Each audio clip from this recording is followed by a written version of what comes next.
Okay, so let us start again.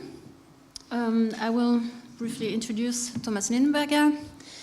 He is a professor of history at the Technical University in Dresden and the director of the Hannah-Arendt-Institutefor Totalitarian Research in Dresden. And he works on social and everyday life history of 20th century Germany and Europe, which I'm sure you all know.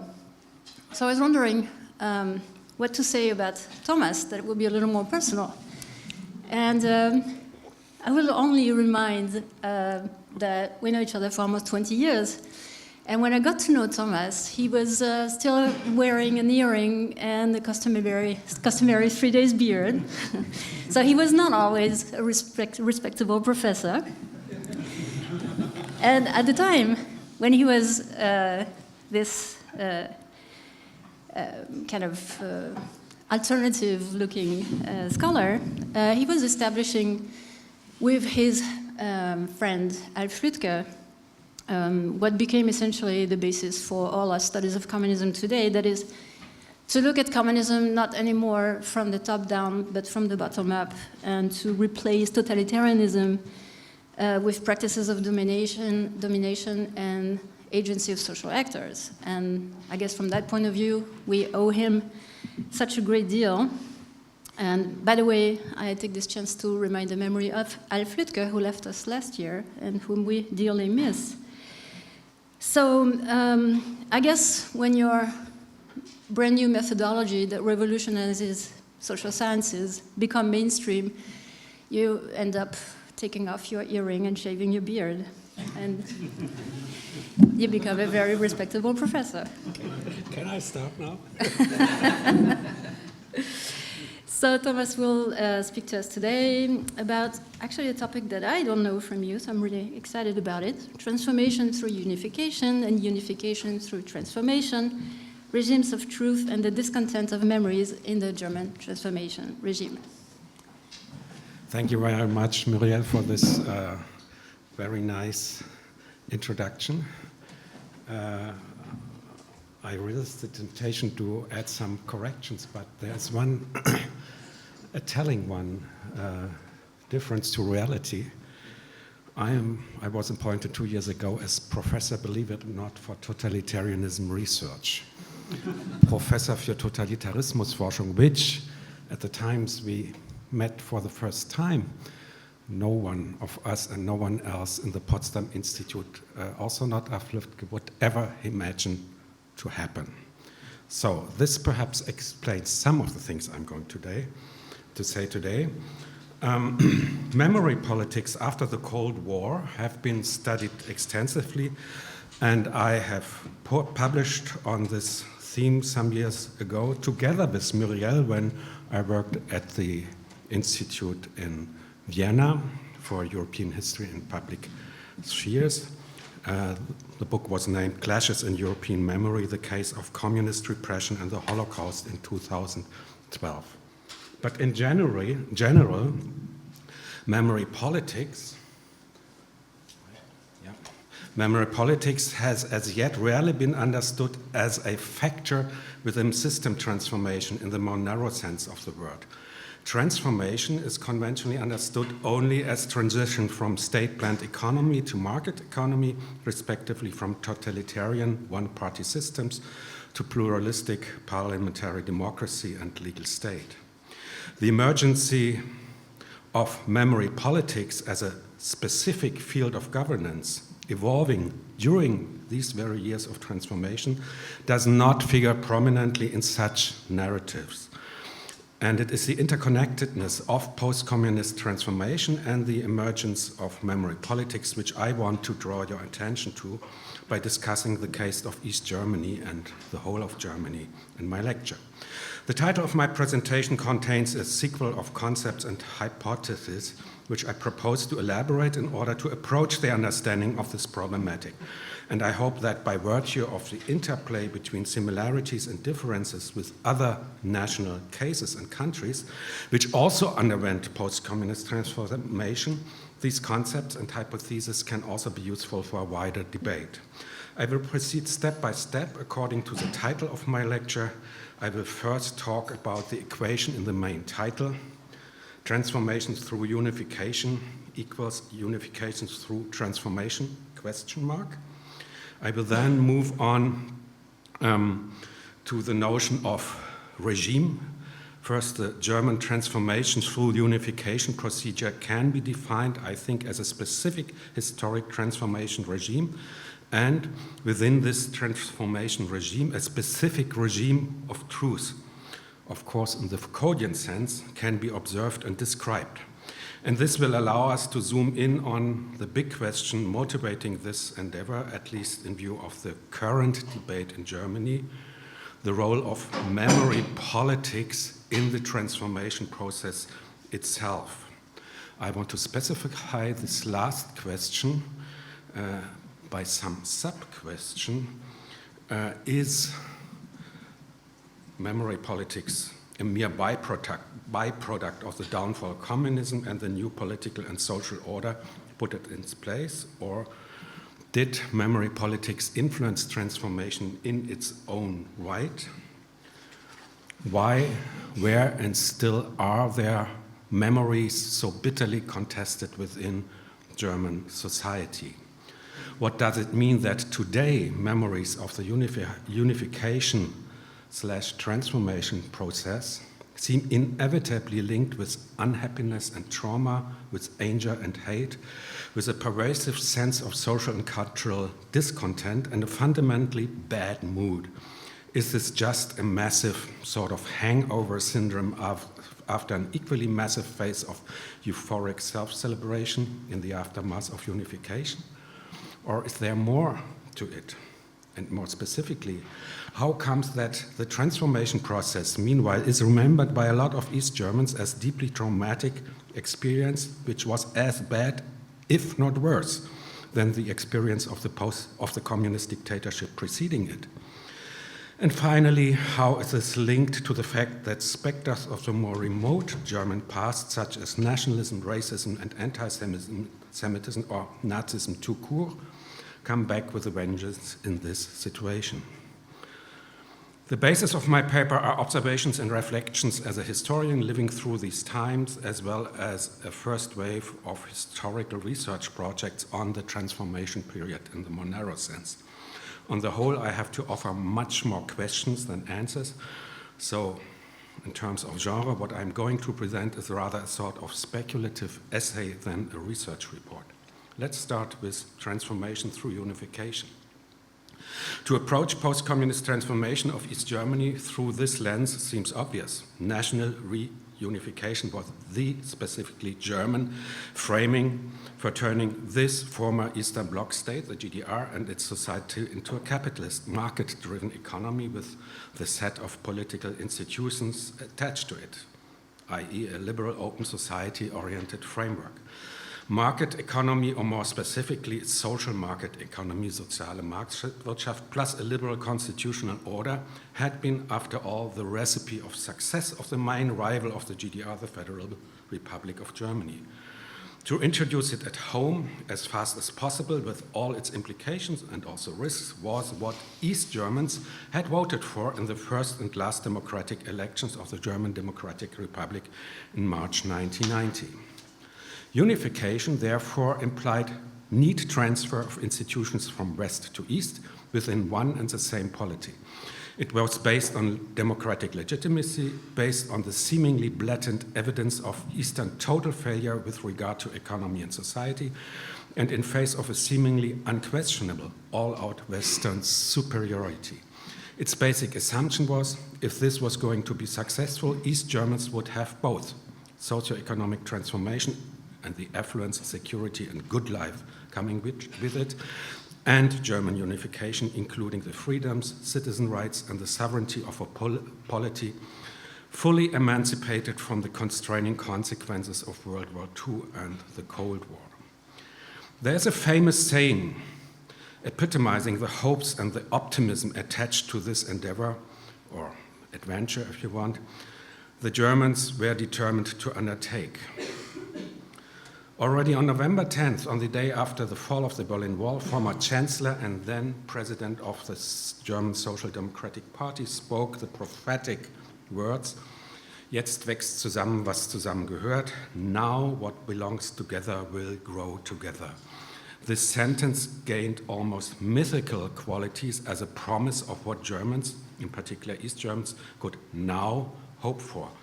Zusammenwachsen in this phrase highlights the togetherness of this process, which is imagined as an organic, quasi-natural process. Zusammenwachsen, in one word, does not imply necessarily growing bigger. It means becoming one in a quasi-biological way. It is the organic metaphor which deserves attention. It implies all this is going to be quasi-natural and harmonic, meaning somehow the Germans are, even after 40 years of living in two separate states, still so much of the same kind that it just needs a good opportunity now, after the fall of the Berlin Wall, to unite them in one vital, more or less organic entity. Ideally, one might imagine this a little bit like this. Indeed, transformation by growing together did take place, but the outcome was, as we all know, rather something like this, quite uneven and asymmetric, perhaps, this kind of a dominant and a subordinate tree being connected. How did this come about, and what is its meaning until today? The fundamental event in the German transformation drama was the decision to introduce the West German currency in East Germany on a 1-to-1 ratio, already exchange terms, already before unification in summer 1990. This was the legitimate consequence to be drawn from the free elections in March, some months before, elections which had been themselves the result of the peaceful revolution in winter 89-90. And it was motivated as a measure, as we have already heard yesterday, by the constant wave of westward migration from East to West Germany. But, and this question is haunting us Germans until today, in which ways, in which dimensions did unification, started already with the currency union in an irreversible way, actually take place? Did rapid transformation indeed achieve unification or unity, in a sense that goes beyond a shared legal and socio-economic system on the administrative level? Do East and West Germans actually form, share, and live an imagined community, to quote the famous criterion for becoming a nation introduced by Benedict Anderson? Since decades, the stereotypical formulation showing up in opinion polls document a state of deeply felt disunity among Germans East and West. Feeling like second-class citizens, sich als Bürger zweiter Klasse fühlen, epitomizes this state of disunity. This is how more than 40% of the East Germans felt already 10 years ago, or still 10 years ago. But during the last 10 years, this percentage has dramatically increased if we look, for instance, at the people of Saxony, where approximately now 2/3 would today see themselves as second-class citizens. That it would by far not be as easy to achieve something like a, let's say, mental unification as achieving transformation of the economy, meaning destatalization and implementing market economy. This became clear already relatively early in the 1990s, after the first shock of massive privatization resulting in deindustrialization of East Germany. Its devastating effects started to sink in also among the elites, and not just the millions of ordinary people who had lost their jobs during the procedure. We have heard about this yesterday in the paper by Wolf Rüdiger Knoll, and this brings us to my notion of a second phase of transformation, during which transformation had, in order to actually achieve unification of the Germans, a deeper and wider sense, the notion of transformation. It was now acknowledged that transformation through unification did not produce a renewed state of natural, quasi-organic feeling of societal cohesion, Zusammenhalt among East and West Germans, an unquestioned and self-evident sense of belonging to one's society. Quite on the contrary. East-West divisions and differences remained and still remain and are perceived in an increasingly stronger ways. Therefore, since the late 1990s, the rhetoric of Vollendung der inneren Einheit, which means perfection or consummation of inner unity, began to figure prominently in politicians' ceremonial speeches, for instance, on the occasion of the annual Tag der Deutschen Einheit, the Day of German Unity, on the 3rd of October. Vollendung der Deutschen Einheit was a basic idea in order to legitimize specific fiscal measures in support of the East German federal states from 1997 onwards. Something which had been started was unfortunately not yet completed, so an extra effort was required to finish the job. An additional income tax called Solidaritätszuschlag, a solidarity surcharge, was raised in order to finance Aufbau Ost, the campaign and measures Aufbau Ost, reconstructing East, and you would see such posters all over the country during the late 90s and after this.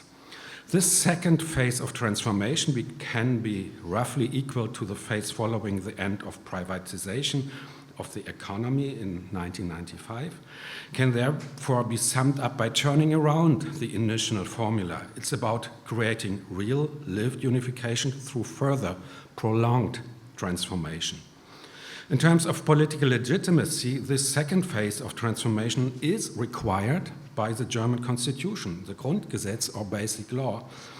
It stipulates that the state has to take measures to make sure that similar or comparable living conditions prevail in the whole of Germany. In consequence, structurally disadvantaged regions have to be supported to catch up and to come on par with the more affluent ones. In order to achieve this, transformation changed its nature and also its places and its object. It became what Philipp Thier called co-transformation of East and West in his seminal book on transformation. West Germans, elites and the population alike, started to accepting that the idea that transformation or reforms had to take place also in the West, and not only in the East, to further and complete the project of German unification. An interesting detail in the rhetoric accompanying the privatization process in Germany might be telling here, the branding of it. In contrast to Poland, where privatization actually took considerably longer, the term shock therapy was not part of the political rhetoric to justify the privatization policy applied in Germany, although the effects of privatization came much faster and much more violently than anywhere else in the post-communist region. The benefits of unification, it was promised, would come very soon, 3 or 4 years, and without going through a phase of deep-cutting hardships. No blood, toil, tears, and sweat speeches were ever held by any of the politicians responsible for what was going to come when the Treuhandanstalt began its, from hindsight, also destructive work. Although skeptical observers had warned from the very beginning what was going to come. Instead, Chancellor Helmut Kohl's slogan of the early 90s to transform East Germany Länder into blühende Landschaften, the blooming landscapes, where it will be worthwhile to live and work instead of moving to the West, remained the unquestioned yardstick to measure the progress of unification even until 1989. And you see here a CDU election poster from 1989, and this was then the election they lost. Besides Willy Brandts Zusammenwachsen, was zusammengehört, the blühende Landschaften figure as the second, so to speak, mythical phrase capturing the hopes and expectation of the Germans attached to the process of post-communist transformation until today. These essential logics of transformation and the trajectory they implied constitute what I would propose to call a specific German transformation regime.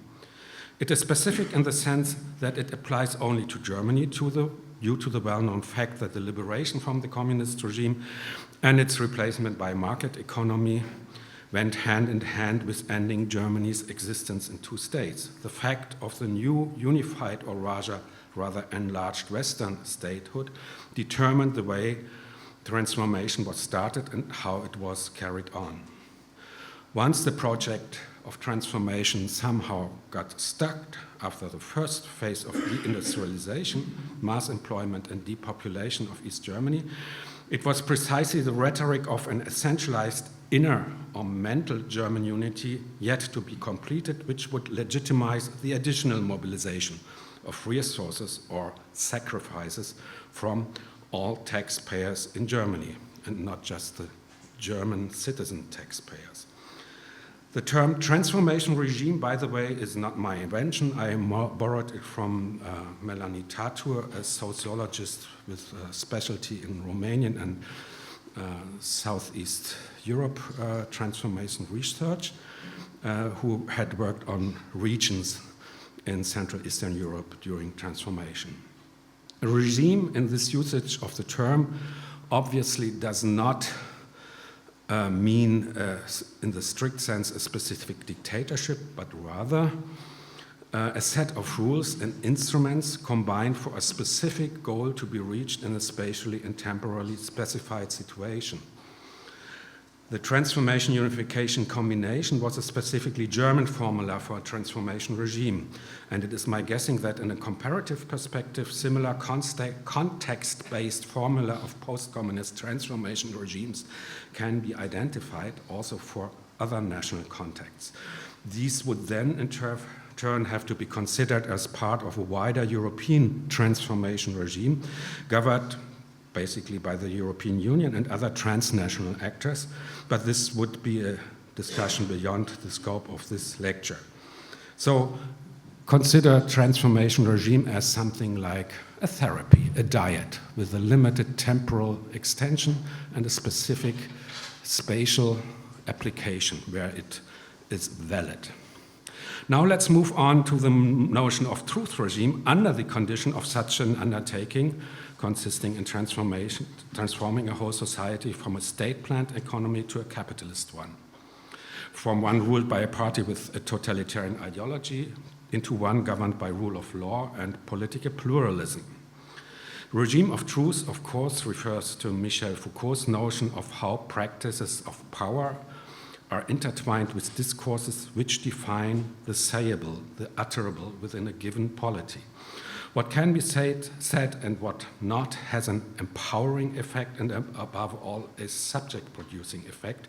It allows to constitute subjectivities or it delegitimizes them.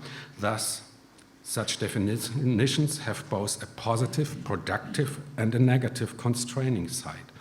And the battle and conflicts taking place in society are therefore always carried out also in the field of discourses, in particular in societies in which representation and acknowledgement in a public sphere are essential to the definition of politics, i.e. in societies in which individuals have to be acknowledged as citizens in order to participate and in order to have the right to have rights.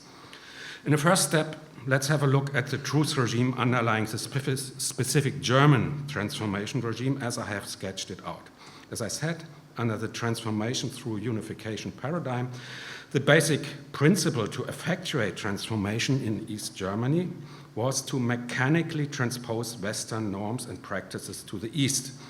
And this was informed by two basic assumptions: a firm optimism with regard to the beneficial effects of implementing free market and private ownership in general.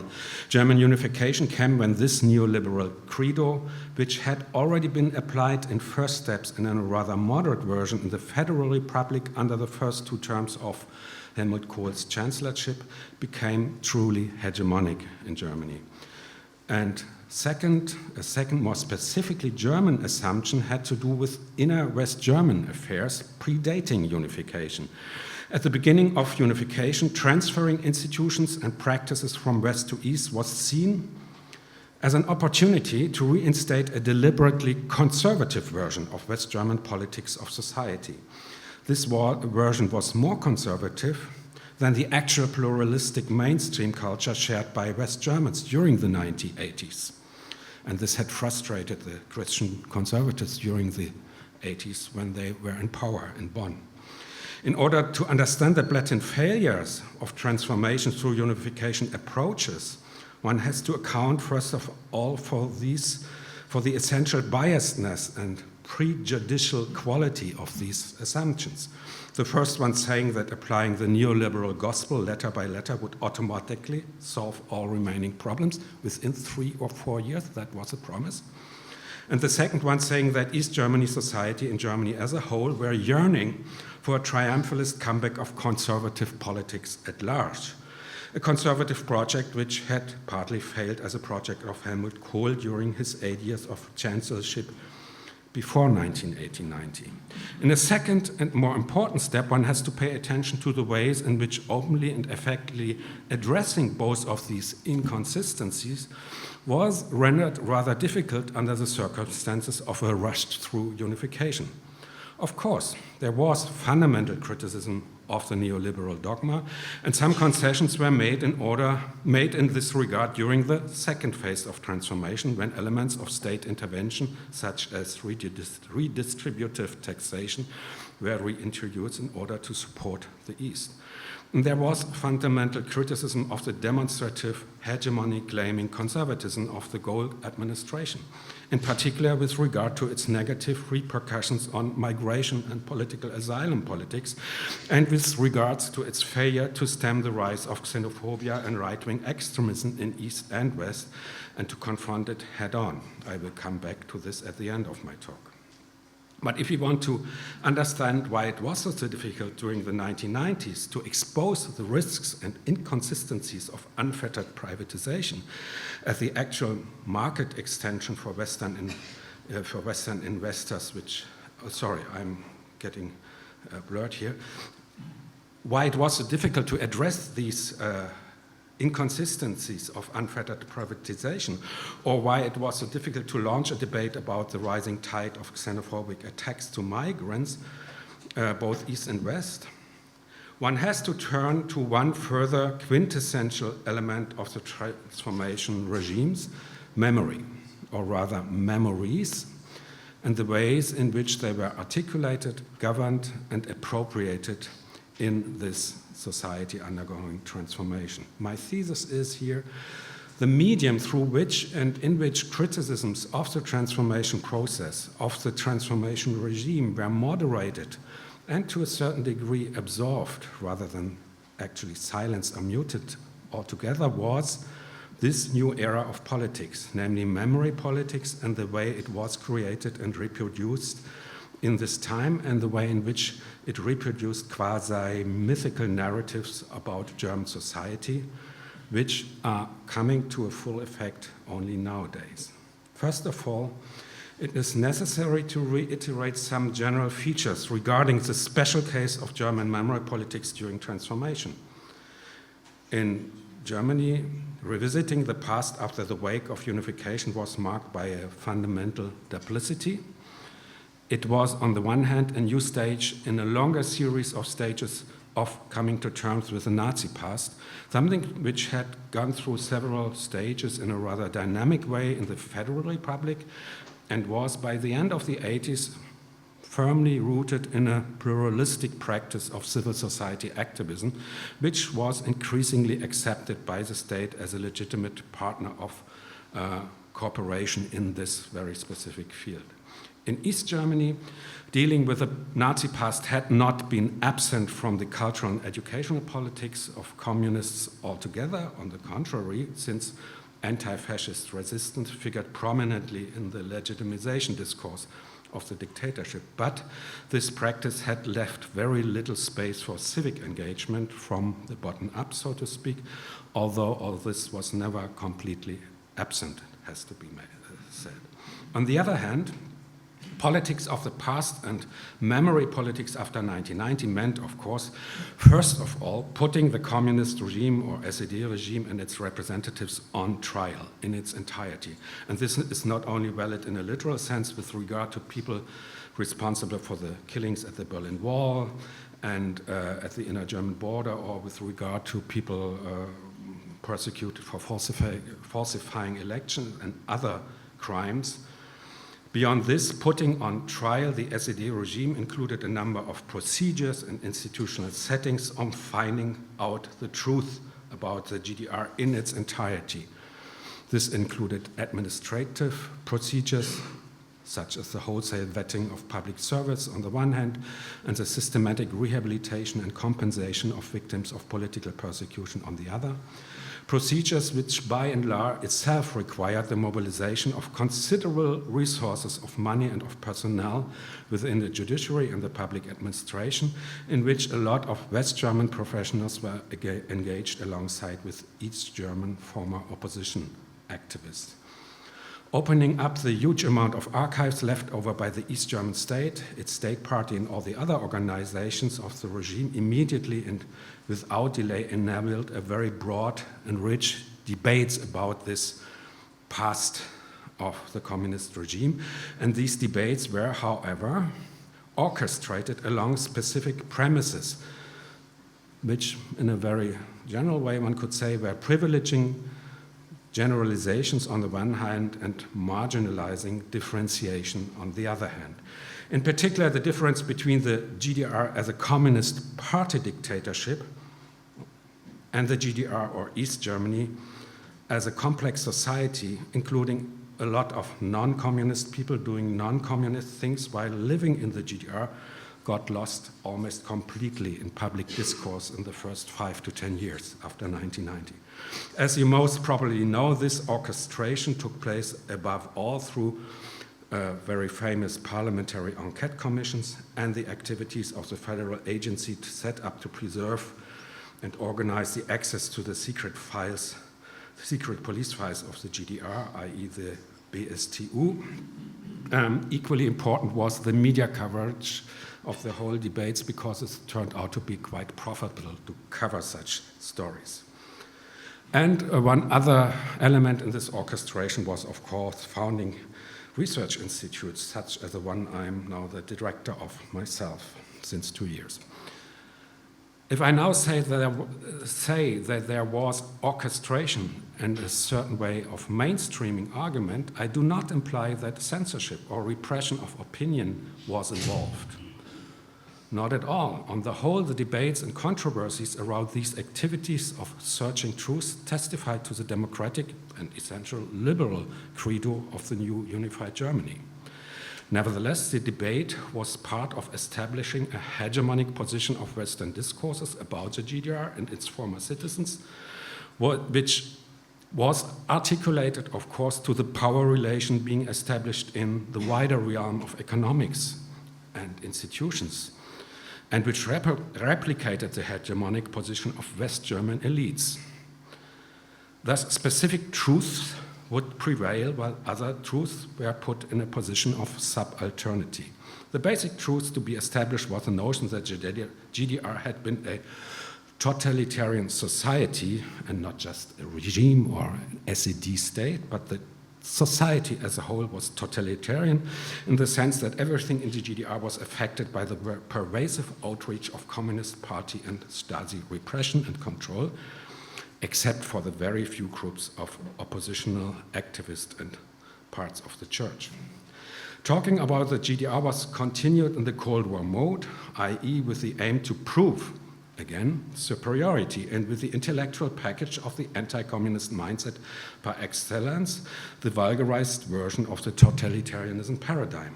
This implied total negation of everything GDR or East German, from Honecker down to everyday life. This had two consequences. First of all, it went over the heads of the majority of the former GDR citizens who had neither fully identified with their communist superiors, nor fully identified with the West or even with political opponents in East Germany, but who had been trying to make sense of their own place in East Germany, their own lives, and were now trying to make sense of their new own lives in a transforming East Germany.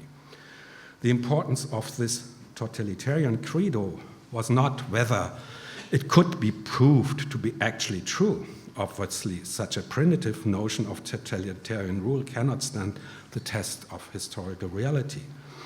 Its importance consists in marginalizing those voices which try to contest it, whether for good or bad reasons.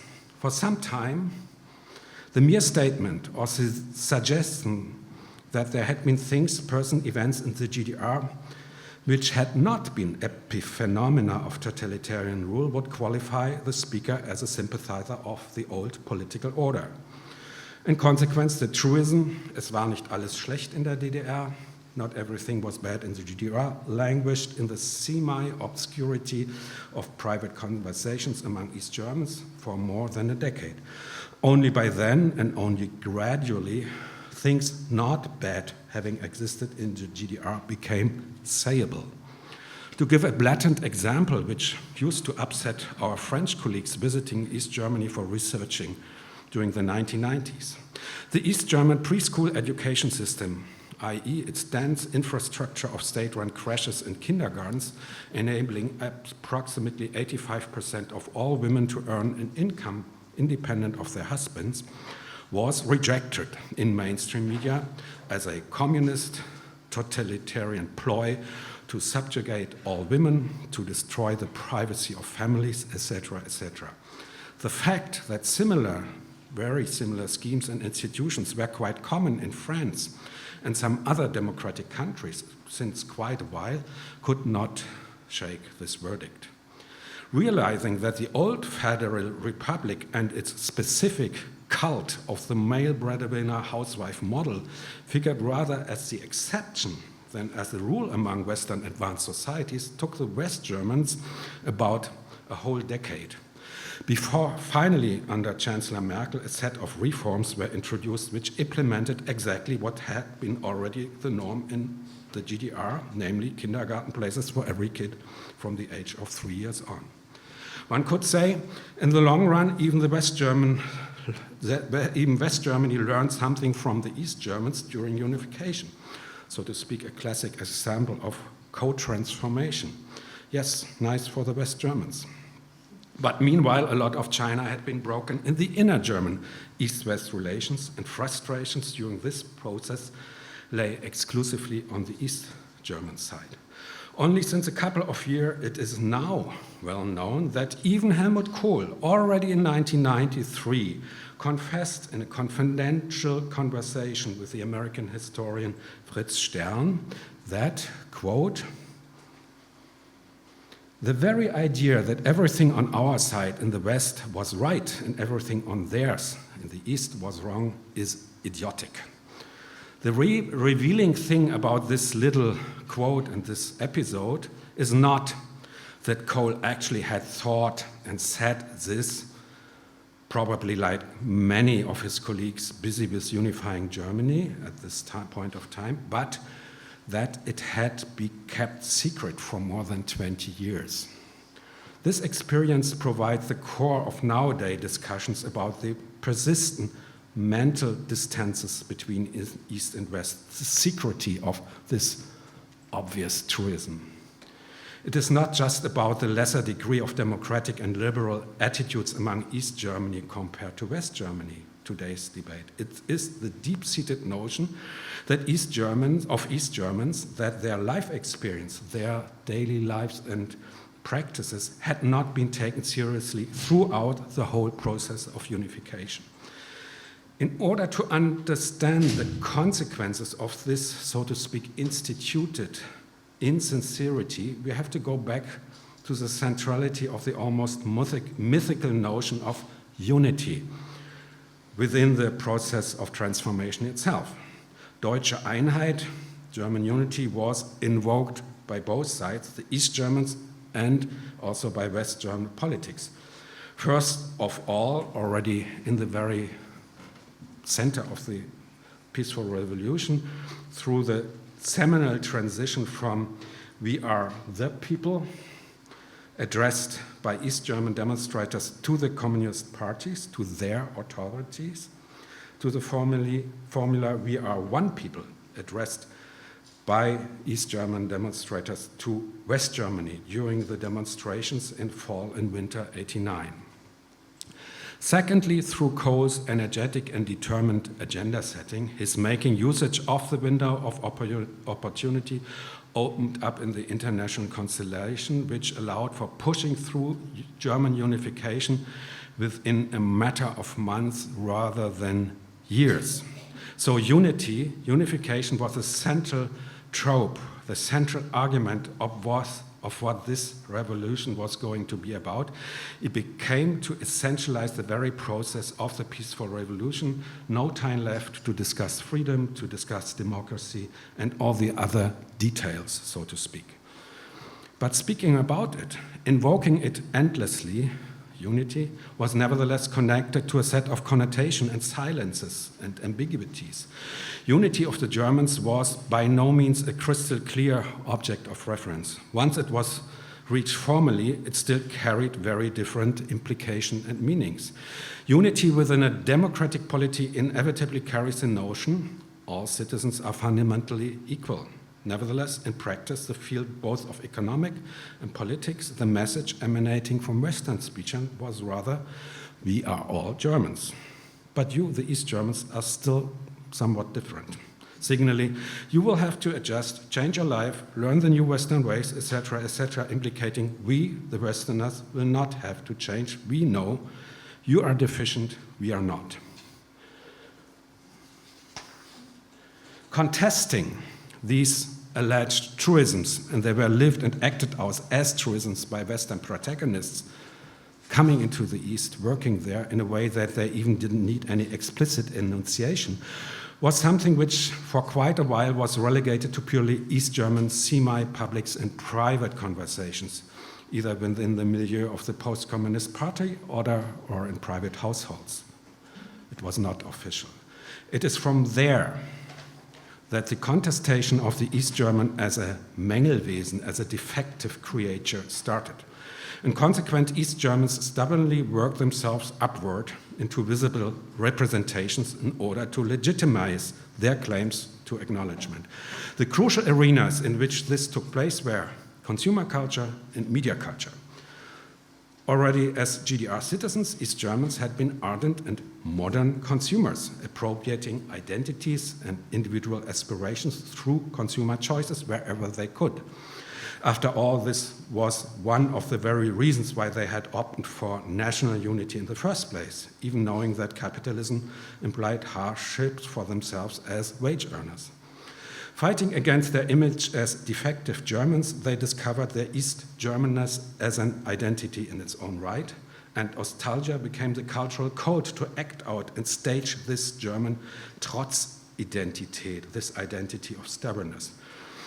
The paradox about its success is that it could blossom through the very mechanisms of commodification which had been established by the transfer of a market-driven consumer and media industry in the first place. Thus, the East German proved their capability to learn the West by developing a stubborn, eigensinnig, and very important marketable Ost identity. And this was acknowledged first on a, so to speak, regional East German level through the resurrection of East German consumer brand, like this washing device, Spee, of course, by West German producers, and East Germans inevitably will always buy Spee and another something else.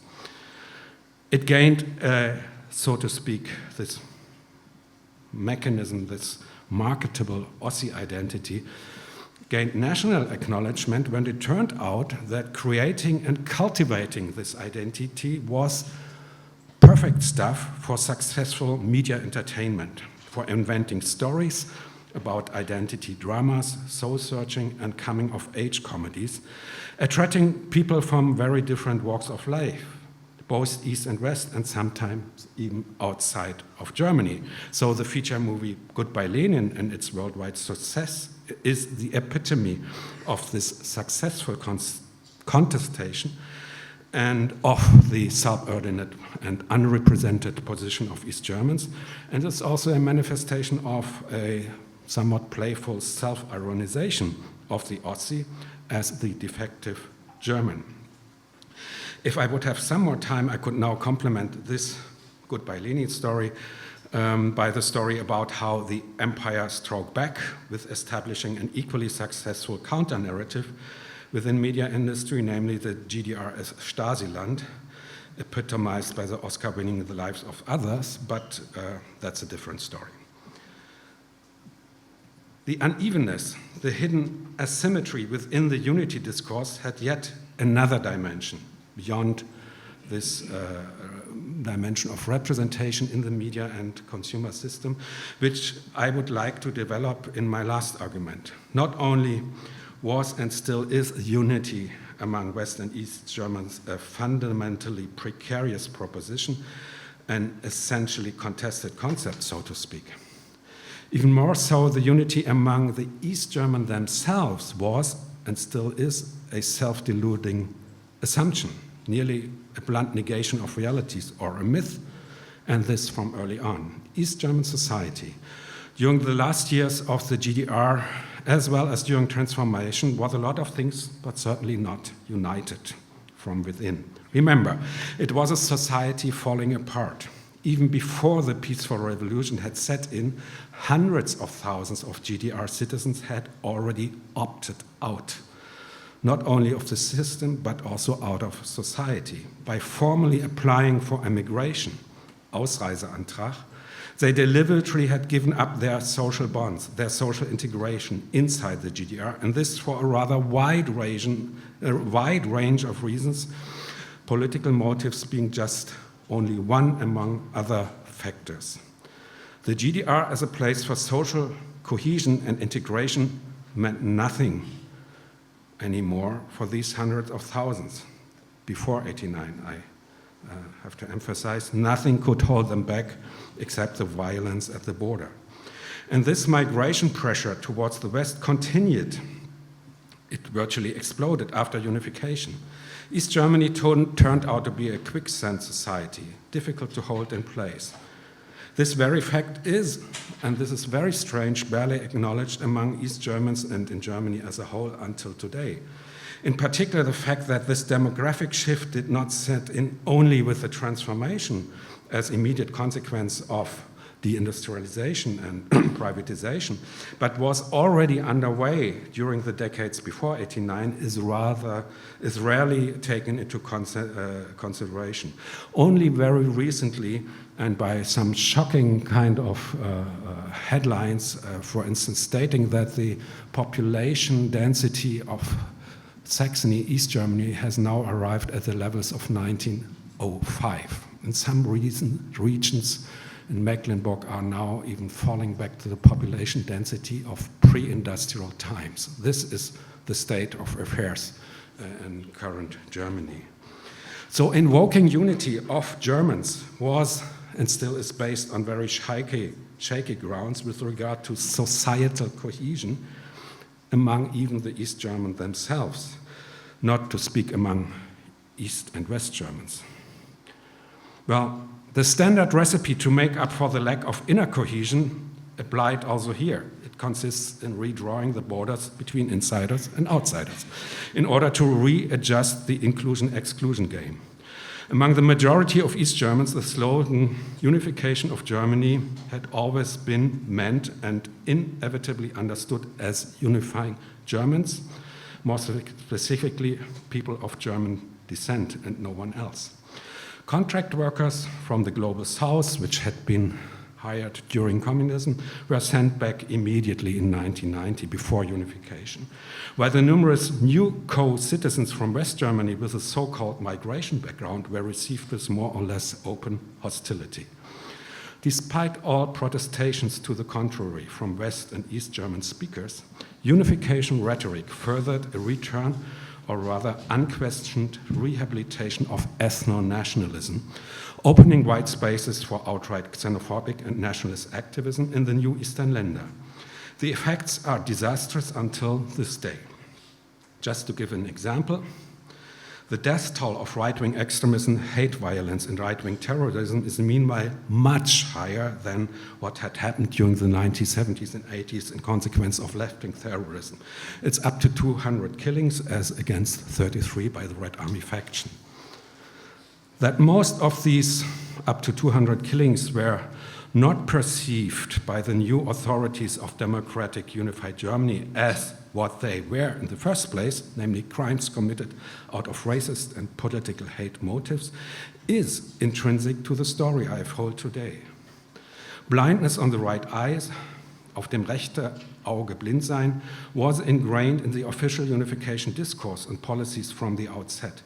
Thematizing the potential of a nationalist backlash was left to a minority of critics and watchdog NGOs. Mainstream politicians would not dare to estrange their potential voters in the East by confronting them head-on with a legacy of xenophobia, which tragically had been itself a hidden cornerstone of communist governance during the GDR. And with this, I come to the end of my reflections about the intersection of transformation regime and the discontents of memory in unifying Germany.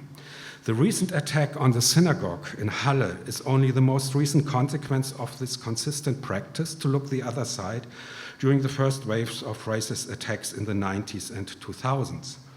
And the fact that up to a quarter of the East German electorate is now supporting a party which is systematically exploiting extremist and racist attitudes, if it does not propagate them right away herself, confirms this diagnosis. Nowadays, the party Alternative für Germany claims above all to speak on behalf of the true people, of the then protesting people during the peaceful revolution, a people as a coherent, homogenic oneness, revitalizing, exploiting the expectation and hopes held by East Germans since nearly 30 years. Expectations which the West German elites would not dare to challenge, for the sake of national unity, of course. Thank you very much.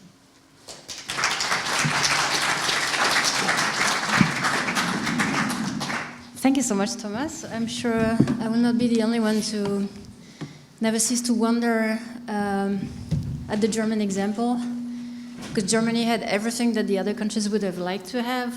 They had the money, they had the goodwill, they had the honesty, and still it was complicated, and still people still they screwed it. And last week I was at a conference when Matthias Mieder was talking about 89, and he was saying that we have established a wonderful narrative about 89, but unfortunately the people don't believe it. And that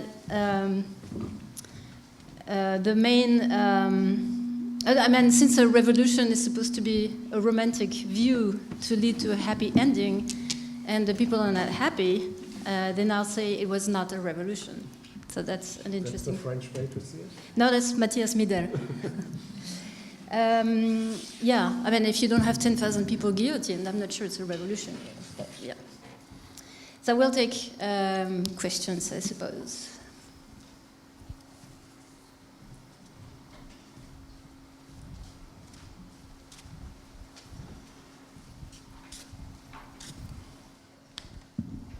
Thank you very much. Adam Rozowicki, I have a question about this division which you talked during your very interesting presentation.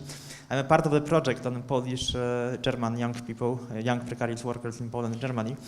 And as a part of this project, we have also the quantitative survey of 1,000 young Germans and 1,000 young Poles, and we asked them about the views on economy using some kind of well-established index of the economic mentality by Juliusz Gardawski, developed by Juliusz Gardawski. And what is striking there in the results, I just looked at them again while listening to you, was that young Germans, young East Germans, are much more pro-market, liberal, individualistic, anti-egalitarian than young West Germans. In fact, young East Germans resemble young Poles in this respect. So, for instance, they are supporting the principle that employer can fire employees without compensation. They support the idea of competition as a good principle for economy, almost 15% more than West Germans, So they're against co-determination. of the principle at the company level. So my question is, how would you explain this? Because you said about this division, but more in terms of sort of nostalgia for the past among the East Germans, or sort of plea up for protection from the state. But here we have the results among young people, a good representative survey, I have to stress, which would say, okay, these young East Germans want less state intervention, less egalitarianism, and so on. So this presents a paradox, and I'm interested in your comment on it. Thank you. I do not see precisely why this contradicts the East-West division. No, it does not. There is East-West. Well, one of the phenomena is,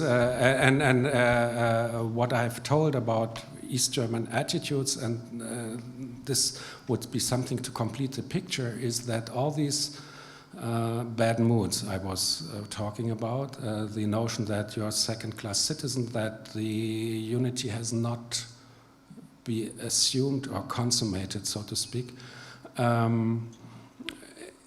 is not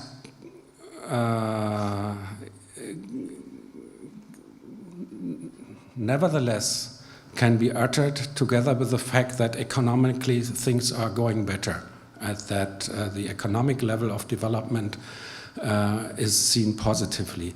This might even be part of the story in that sense that the contrast between a material well-being and a psychic deprivation, so to speak, is felt much more urgently.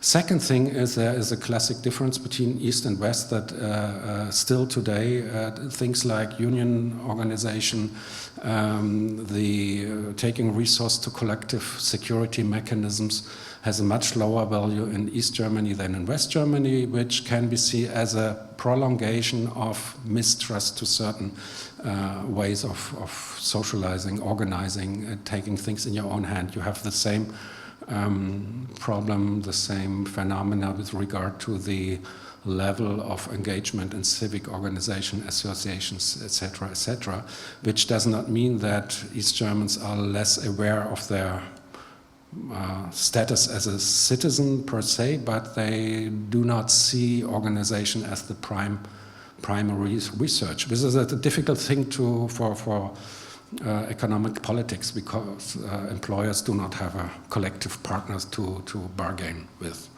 And if you would like to introduce, let's say, minimum salaries and so on in East Germany, it doesn't work the way it should, because the ratio of organized labor is so low. Florian Peters, thank you for your great overview over these problems of unification. I want to refer to your notion of this emergence of memory politics in the course of transformation, which I really find intriguing. And obviously this is one of the points which really differ, in which East Germany really differs also from other Eastern European countries, where illustration and this coming to terms with the communist past really started later, actually, and not directly after 1989, as it was the case in Eastern Germany. But you presented this process very much as from the perspective of a West German hegemony, and very much as a means for West German elites to determine the picture of society, to implement a conservative model, and so on and so on. I'm not quite sure whether there is not there was a lot of East German agency in this also, and I mean it doesn't only refer actually to the memory politics. I mean the establishment of this federal commission of the BSTU was a main aim of part of East German society, and I mean, as far as what I know from the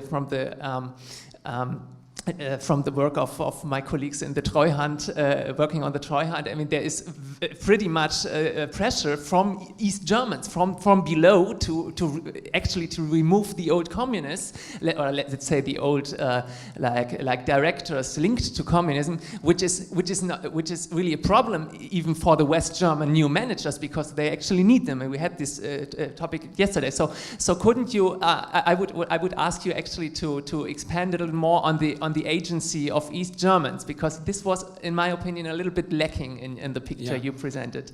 Yeah, the BSTU is a very telling example.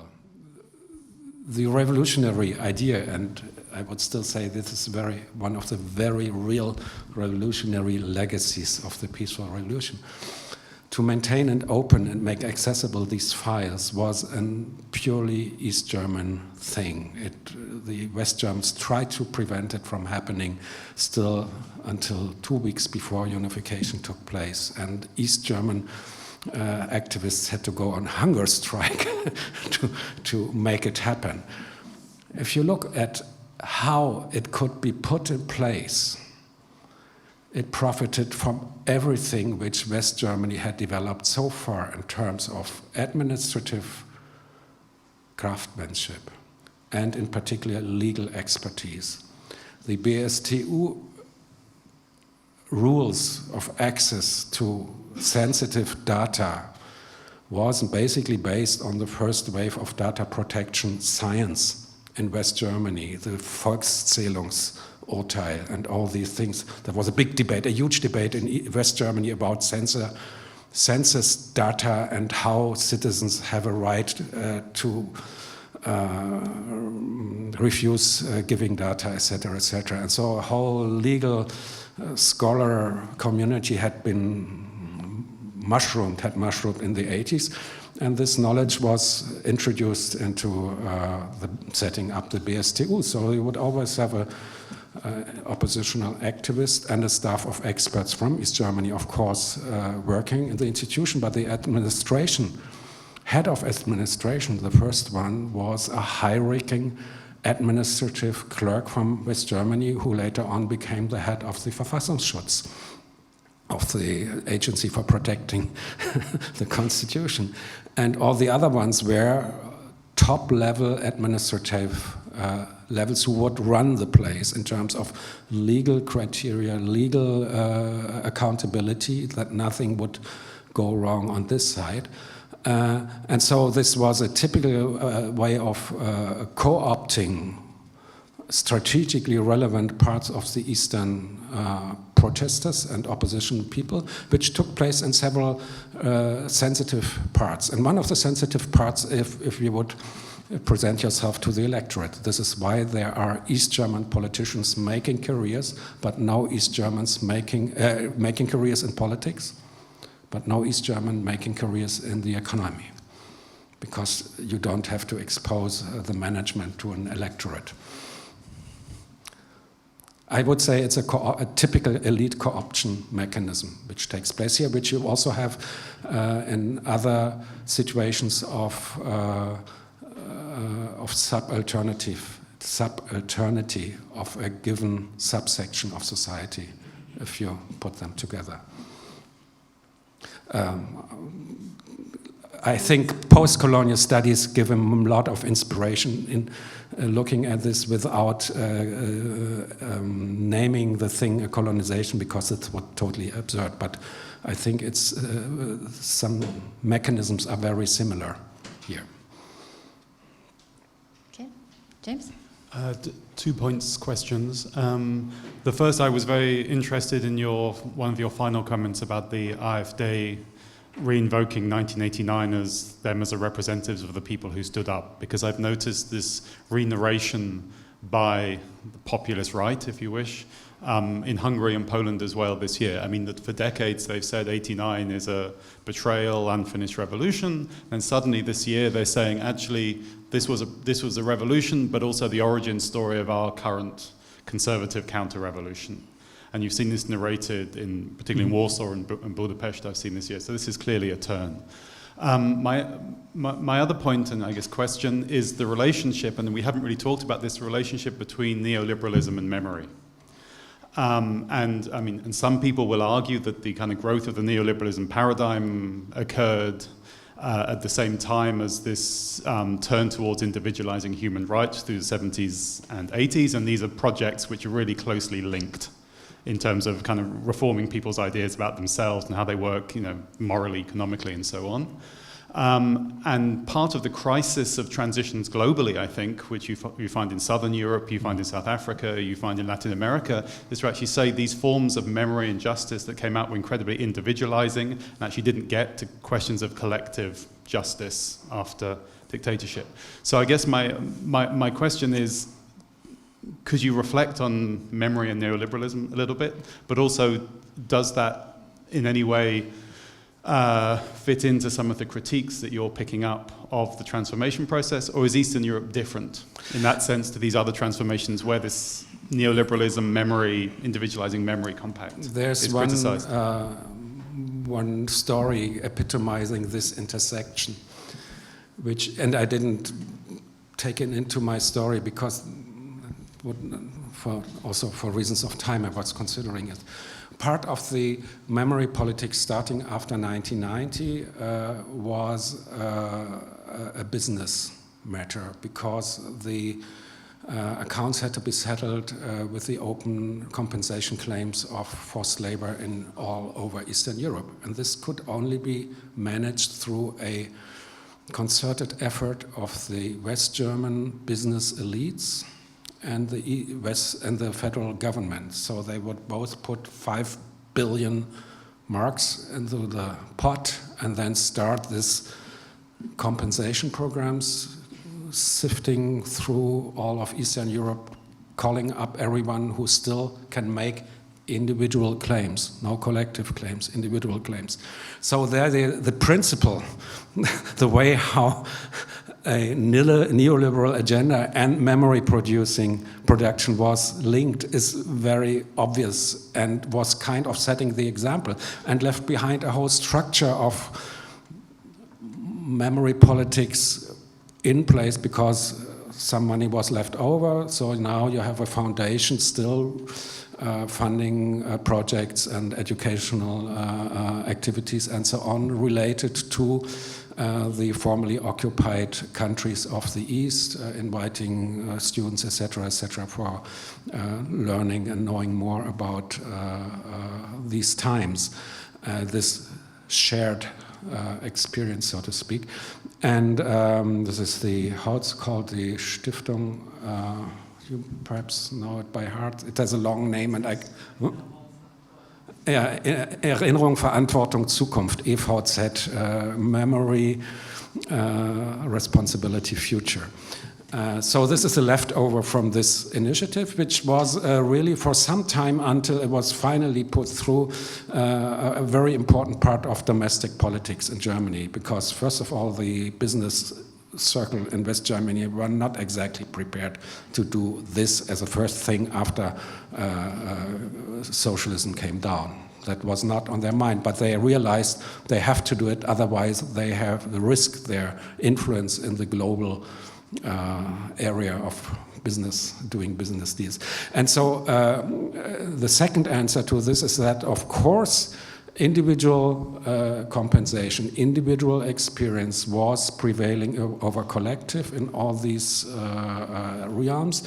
And immediately, and this had to do very much with the duplicity of memory politics from content perspective, you had this phenomena of having to manage competition between victims.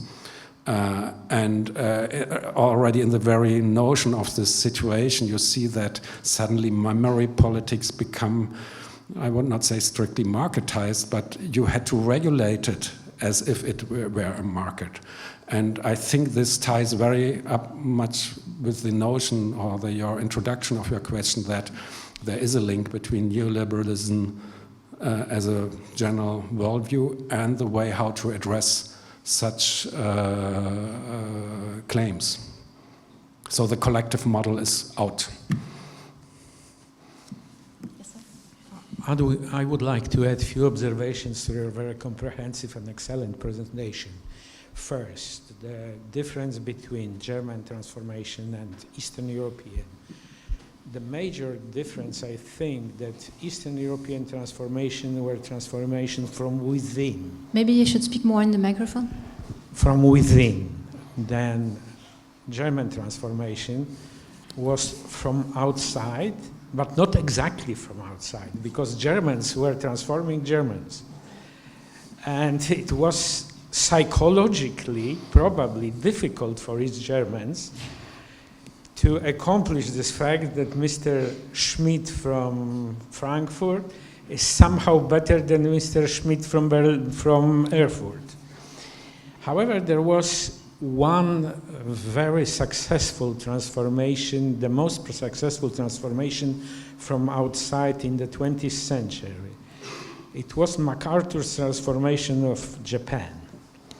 And I think that it would be very interesting to have comparison of what MacArthur did with what was done in all other transformation. I never heard about this kind of comparison. And now let me go to more hard, or this was more about behavioral economics or some soft things. Let me go to more hard, classical economics. Classical economics says that there are three factors of success or growth: land, labor, and capital. Land is irrelevant in this case. Probably agricultural land is better in East Germany than in West Germany. Irrelevant. However, capital was easily, as you stress, it was easy to transfer from. However, labor. There are two things which we know from all other countries, post-communist countries.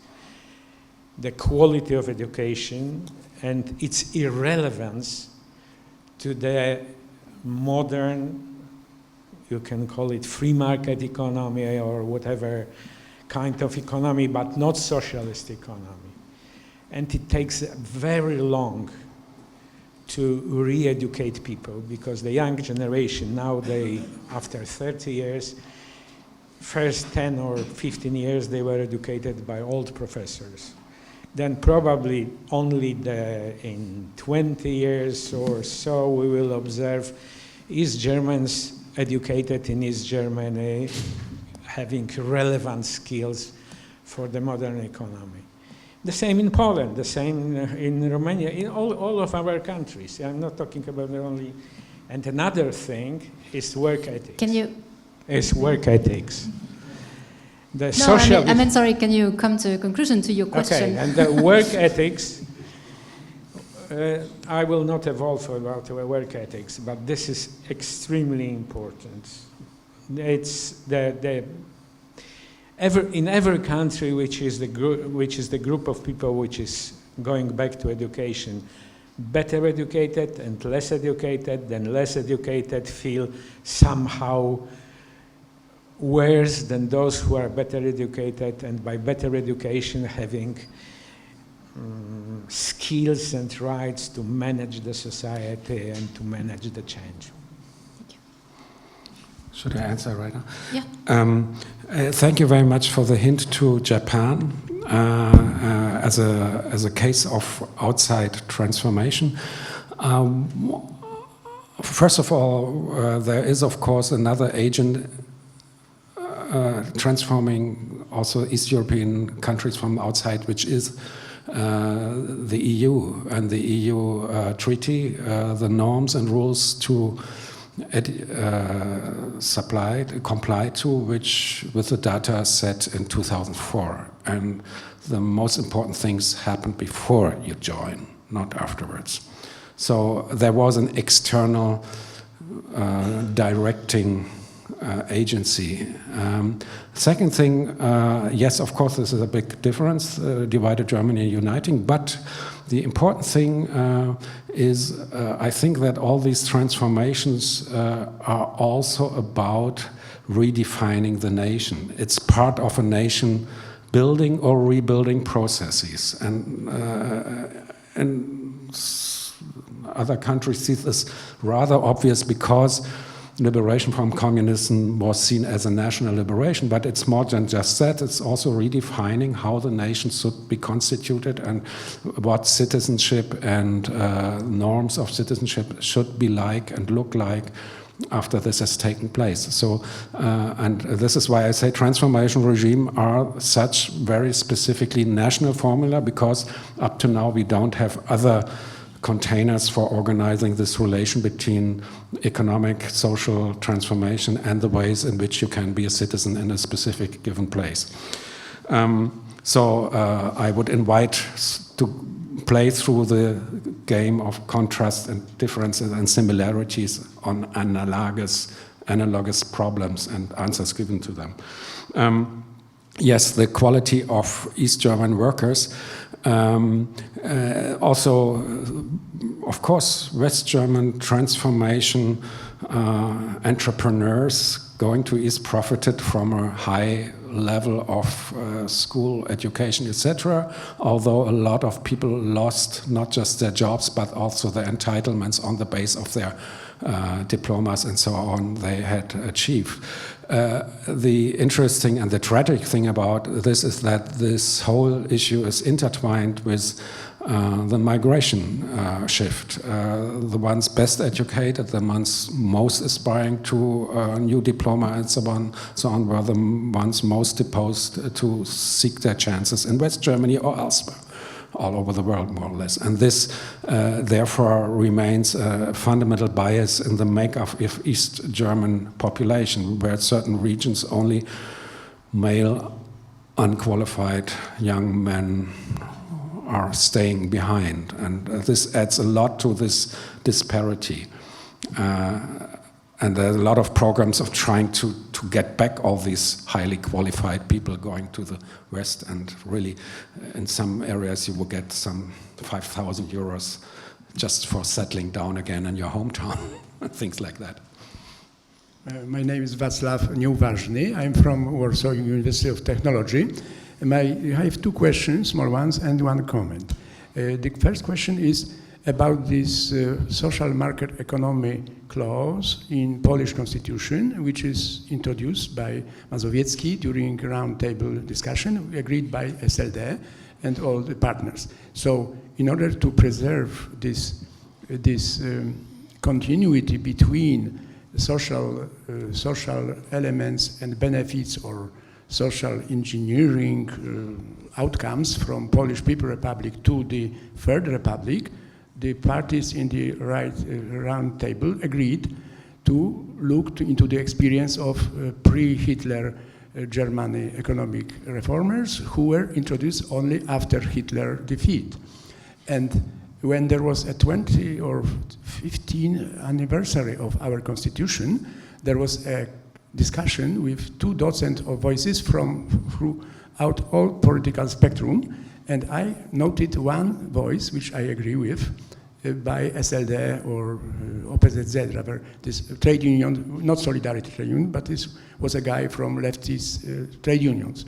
He noticed that this agenda was from Catholics from Germany, and they have envisaged that a man working during these Adenauer-Ehrhardt times was reminiscent of a man of 1920s, a man who'd be capable of supporting his whole family with children and wife. Supposedly, wife would not work. So this was the historical background known by this leftist guy. And this introduced in 1997 into a society like Polish People Republic legacy, which is similar like German Democratic Republic with those women and kindergarten. So this element of something already happening in social engineering or social benefit terms 20 years before the Wende, or in the German case, or in my case, or Polish case, I have colleagues and friends of mine who were married before 1980, and they were having the support for children of a working lady, and the wife could take 3-year urlaub, so leave to take care about children.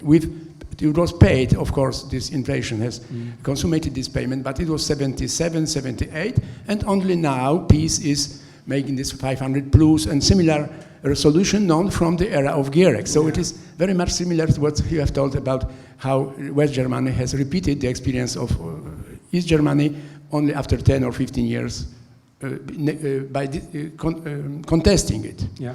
So this conservative element included in the constitution of ours having produced problem for us making peace to win without considering that they have in their agenda something which was invented by Polish People Republic.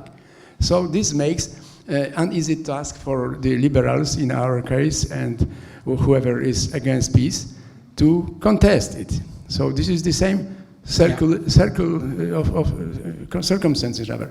So this is a question how you would say about the social market economy constitutional tooling, because German Federal Republic has a long tradition in comparison to our constitution of implementing this rule of social market economy.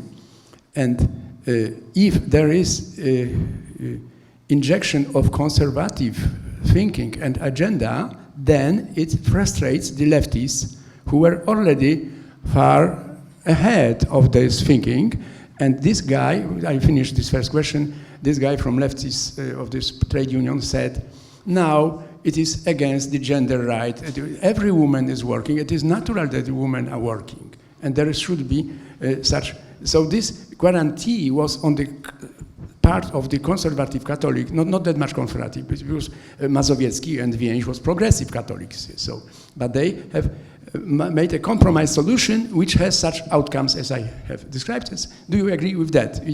Our case is similar to inter-German. The second, I really have to. Second question was very simple, and a comment. Before the war, we were integrating 3 parts of post 1918 Poland, which were, I am from Habsburg legacy, there is a Czarist legacy, and whatever legacy there are. How could this play into your experience and vice versa? This is the second question. Yeah, the last one would be, I'm not competent enough for Poland, but it could be one of the areas to go to if one compares the necessity to unite or integrate very different areas under the pressure of something like the end of a war, coming down of empires. And today we're speaking about the consequences of coming down of the Soviet Empire and so on. If one addresses this in a very systematic fashion. Systematic, I mean, one has to go on rather abstract levels in order to make the thing comparable, but I think transformation in post-conflict open situation is something one can compare across different epochs, across different areas within modern history. Transformation just means that the actors are consciously making something like an effort to manage changes which are obviously to be made. You cannot leave this on its own in a kind of self-organizing way. It has to be managed, and putting together the 3 Polish parts is one challenge of this kind. Putting together the 2 Germanies is one challenge of this kind, and redefining the nation within a candidacy for the EU is another challenge of this kind. So I think this is a good field for comparative perspectives. The example you gave for the kind of traditions of social politics within a wide range of modern polities is very nicely illustrating that one has to pay attention to how memory politics and transformation politics intersect. In Germany we have even more bizarre and complicated legacies to manage. Paid holidays were introduced by the Nazis, if you think of it. And it's, of course, was a cornerstone of social market politics after 1945, that every worker should have, in the beginning, 2 weeks of paid holidays. So what are you doing with such recurrences? And this just testifies to the fact that social policy themes are a feature of modern societies, modern regimes promising their citizens something like a welfare state and something like welfare securities. And they all do it, and they all try to compete with each other, and they all try to find out smart schemes which chime well with the economy, i.e. with business entrepreneurs, etc. And there people will always, in particular the intelligentsia working on this, borrow from had been before, and by the way also borrowing from what neighbors are doing. So the Scandinavians were very much studied by East German social politicians, of course. You could study Scandinavia because they were not so bad as the United States and the West Germans, and so on and so forth. Are there any more questions? If not, I will have one small one, maybe the last one before we finish. You and I share the characteristic of working in an institute where there's the name totalitarian in the title. And if I understood correctly, the brief allusion you made to it before, you do Totalitarismusforschung, so you research totalitarianism, presumably, I imagine, to show that the communist dictatorship was not totalitarian. But my question is, what do the local people think about this in the former GDR? What do they now think in terms of totalitarianism? Very brief answer to the last question, a little bit more complicated one to the first. When it was becoming certain that I would have this new position, and I was telling people, like say taxi driver, whatsoever, well, I'm going to work at the Hannah-Arendt-Institutefor Totalitarianismusforschung, and that was around 1917. A certain one answer which came several times was, oh, that's now really important stuff you're working with. This has become so urgent now, very important. And this was, of course, because somehow right-wing extremism and totalitarianism is still associated so closely that someone working on totalitarianism is certainly working on right-wing extremism in nowadays Germany, which the Institute does, and in a very accomplished way, about violence and AfD, etc., etc. So this is one glimpse into, let's say, popular reaction. Otherwise, within the scientific community, I have meanwhile, and this was how I legitimized my candidacy, there is, since Hannah Arendt is the name giver of the Institute, Hannah Arendt works is above all about the ways in which democracies turn into dictatorships, and in the worst variant of cases become totalitarian dictatorship in the German case. And the second thing is the systematic comparison of Stalinism and Nazism.